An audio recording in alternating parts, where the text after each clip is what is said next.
Cyberpunk 2077's DLC plans are a double-edged sword.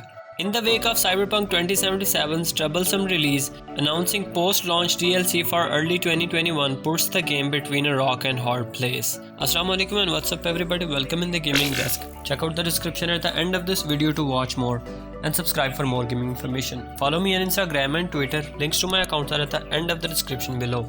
So, not a single day of gaming news has gone by without some new tidbit coming out in the wake of the disastrous launch that was Cyberpunk 2077.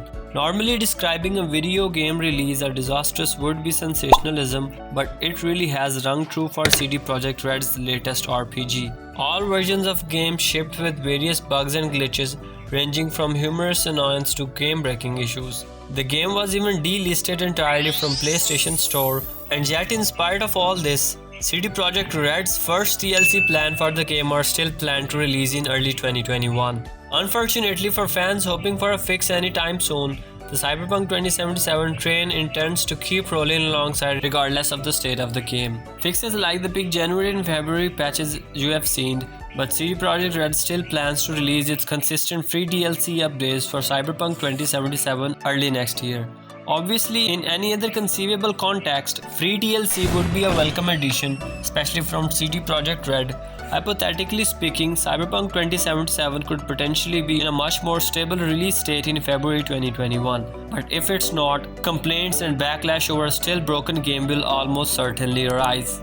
DLC before patches could make Cyberpunk's situation worse. CD Projekt Red hasn't exactly provided any of the specific for this DLC in early 2021, which certainly makes sense. How could it?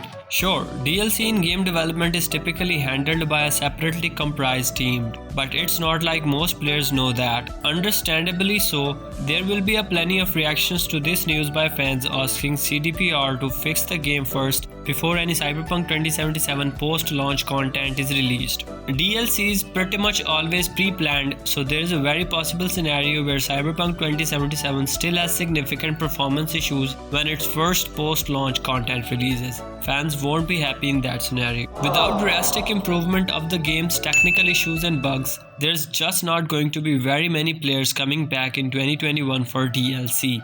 It can't be understood how poorly the game runs on PS4 and Xbox One, so much so that PlayStation willingly delisted the game altogether. For those who didn't have to deal with the process of attempting to get a refund of Cyberpunk 2077, it's going to be a while before the game will be stable enough to play on last-gen consoles. Even on PS5, Xbox Series X and PC, Cyberpunk 2077 still has several technical issues that none of the hotfixes thus far have solved.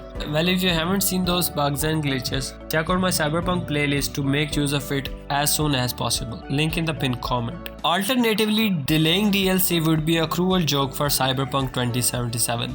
There is also the possibility of this DLC getting delayed, but that's the other side of the double-edged sword. If anything, it would just be a cruel joke for Cyberpunk 2077, which was clearly delayed 3 times because of the technical issues that still plague the game. Even just announcing this DLC amidst all this controversy and technical problems is troublesome enough, but to have DLC with a vague early 2021 release window get delayed even further is just going to further stain Cyberpunk 2077's reputation. Killing any kind of redeeming momentum like that wouldn't do Cyberpunk 2077 any favors, which in turn would affect patch development as well. Cyberpunk 2077 has a reputation to save just as much as it had a city to burn leading up to its release. CD Projekt Red had, and to many still has, a reputation for success, depth and quality unlike many other AAA developers of massive single-player RPGs. The Witcher 3 is widely considered one of the most definitive game of the PS4 and Xbox One console generation, which is definitely strange to think about now that Cyberpunk 2077's release stands alongside it for CD Projekt Red.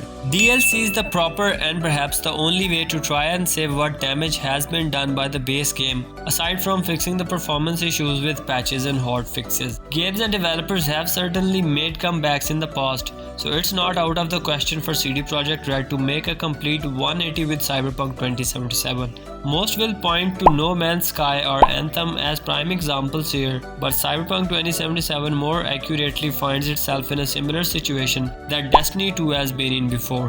Destiny 2 has previously introduced new features while fans continue to complain about broken weapon abilities or mechanics. balancing new content while vocal fans continually complain about existing issues. Although, to be fair, Destiny 2 isn't nearly as vulnerable a state as Cyberpunk 2077 certainly is now. Let me know in your comments what do you think about that video and what are your thoughts about Cyberpunk DLC. Well, that's it for this video. Hope you enjoyed. If you are new here, please subscribe and make sure to tap the bell icon for more gaming information and interesting tips and tricks. As always, thank you all so much for watching. See you in the next video. Till then, stay home, stay safe, take care.